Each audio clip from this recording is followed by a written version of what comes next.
Coucou les amis, je suis dans le village de mes grands-parents et j'ai quelques heures, alors j'ai pris mon appareil photo et je vous emmène voir s'il y a quelques trucs à spotter.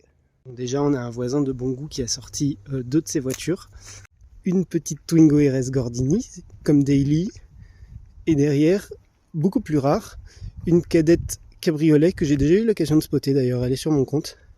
Donc je vais pas la respotter aujourd'hui, je trouve ça assez atypique comme Youngtimer et franchement pas cher pour un cabriolet 4 places qui est super sympathique dans cette couleur verte assez atypique. Je trouve que le duo va vraiment très bien ensemble. Et il a aussi dans son jardin, j'espère que c'est là. D'habitude je filme pas dans les jardins des gens, mais là en principe ça se filme. Est-ce qu'il l'a mis? Oui, vous la voyez. C'est trop bien. C'est trop bien. C'est trop bien.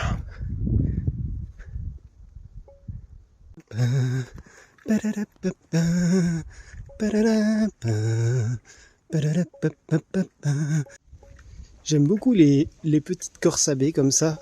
Pas de quoi les spotter je pense, mais oh, quoique elle a une plaque un peu ancienne. J'aime bien, bon, c'est une diesel. Je trouve ça vraiment des formes arrondies sympathiques. Continue. Et là juste derrière il y a un vieux... C'est quoi? C'est un Patrol? C'est sympa aussi. Pareil, rien de absolument spotable pour l'instant. Patrol GR14, regardez-moi, c'est le logo du futur du passé en tout cas. Parti pour le petit tour du parking public. Il y a souvent des choses sympathiques. On a déjà une 406 et une 306 cabriolet avec un hardtop. Sympa. Elle est absolument explosée, mais le hardtop c'est cool avec un petit logo Peugeot comme ça. Le flanc qui est éclataxe, mais c'est une auto sympa. Hein. Je crois que j'avais jamais vu comme ça avec un hardtop, c'est très cool.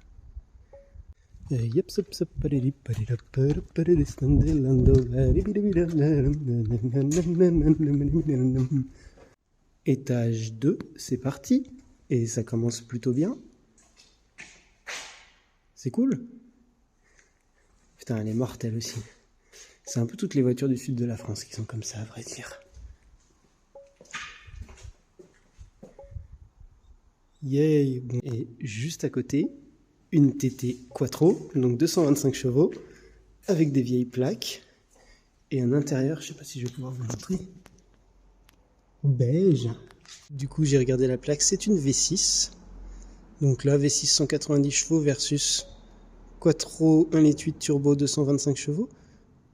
Dites-moi laquelle de deux vous prendriez. Personnellement, je crois que je penche plus pour la TT quand même. Mais mon cœur balance. Là, il y a la voiture d'un Anglais, probablement une résidence secondaire, qui l'a laissée là. Elle est un peu en train de moisir, celle-ci. Mais très sympa, c'est LK 320. Alors AMG, je pense que le badge n'est pas d'origine, mais les jantes, c'est bien des jantes sport AMG. Bon, intérieur cuir noir, rien d'extraordinaire, mais j'avoue que ces jantes, c'est vraiment une voiture que je trouve très jolie, la CLK. C'est vraiment une voiture sous-appréciée en termes d'esthétique. Dommage que celle-ci soit si abîmée. Et juste à côté, il y a une voiture que je connais depuis très longtemps. C'est un Lexus RX 300, je crois. Une génération qu'on n'a pas eu vraiment beaucoup en France. Il a toujours été explosé, mais plus je le vois, plus il est explosé. Là, il lui manque carrément son pare-choc. Avec les fameux feux Lexus. La vieille plaque. C'est assez cool, à vrai dire, comme voiture. J'ai toujours hésité à le spotter. Je me demande si je vais pas le faire maintenant. Surtout vu son état, quoi. C'est parfait. Et puis juste à côté, un Kangoo. Je sais pas si c'est un 4x4, je crois pas, parce qu'il m'a pas l'air très bodybuildé, mais juste ce que je voulais vous montrer. Déjà les jantes, j'avais jamais vu ça sur un Kangoo. Elles sont cool. Et puis ça c'est de la décalcomanie. Franchement, est-ce que ça rend pas le Kangoo cool?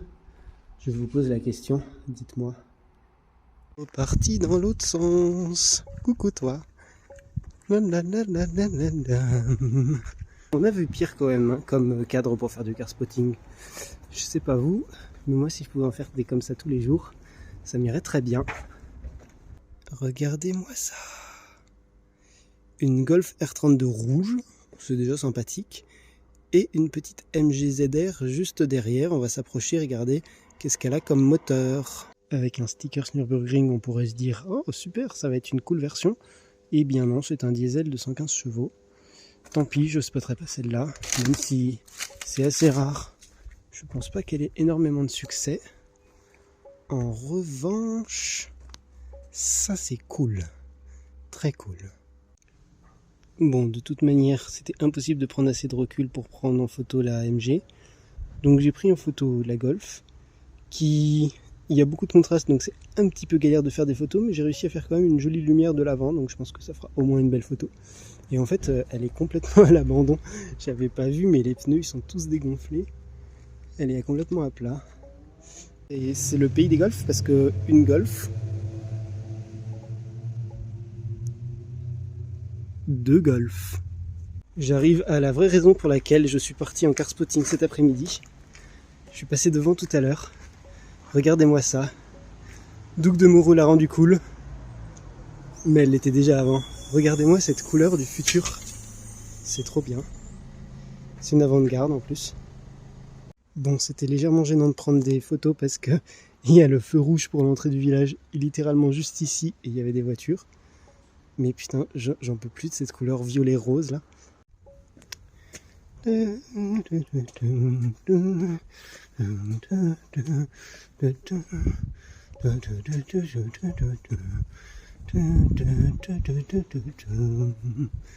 vous pouvais prendre vraiment les chemins de traverse. Hein.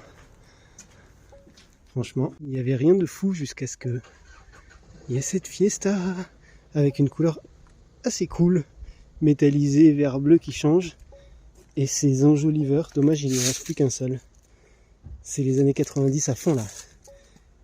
Turquoise, vieux design, petit A défraîchi à l'arrière. Ah, elle a ses 2 enjoliveurs de l'autre côté. Est-ce que ça vaudrait pas quelques photos? Je pense que si. Je pense que si. Et juste quand je repartais, qu'est-ce que je vois derrière? Un petit partenaire un peu baroudeur. Est-ce que c'est ça, un Ushuaïa? Je sais pas. C'est sympa. Ça en dangelle, je dis pas non. Ça aussi j'aime bien, mais c'est un peu moderne pour être spoté. Cette couleur, elle est incroyable. C'est vraiment une des plus belles couleurs de l'automobile récente. Je sais pas comment ça s'appelle. Jaune Sirius, c'est ça, Jaune Sirius? Dites-moi un petit peu. Là on a le C15 RD avec ses enjoliveurs d'AX que j'avais déjà spoté récemment. Et là on a un fan de Hyundai apparemment. Et coucou. En fait c'est quand même assez cool ces autos là. C'est un 3,8 litres V6 avec une boîte manuelle. Bon dommage celle-ci elle est un peu explosée et elle est noire sur noir. J'aimerais qu'on prenne 10 secondes pour apprécier aussi à quel point ce C15 est cool. Tout vitré comme ça, je crois que ça s'appelle une familiale du coup. Avec 5 vrais places. Bon là les sièges arrière sont rabattus mais c'est quand même très sympa. Imaginez partir en vacances comme ça, avec votre famille. Ça devait pas coûter aussi cher qu'une Citroën Évasion. Dernière auto avant de rentrer, cette 205 GRD. Voilà tous ces enjoliveurs. J'aime beaucoup. J'aime beaucoup les 205, j'aime de plus en plus à vrai dire. Voilà, retour au bercail, j'espère que ça vous a plu. Si vous voulez qu'on refasse ça, dites-moi surtout. Moi ça faisait longtemps que je me disais que ce serait cool que vous m'accompagniez dans mes petites balades. Salut!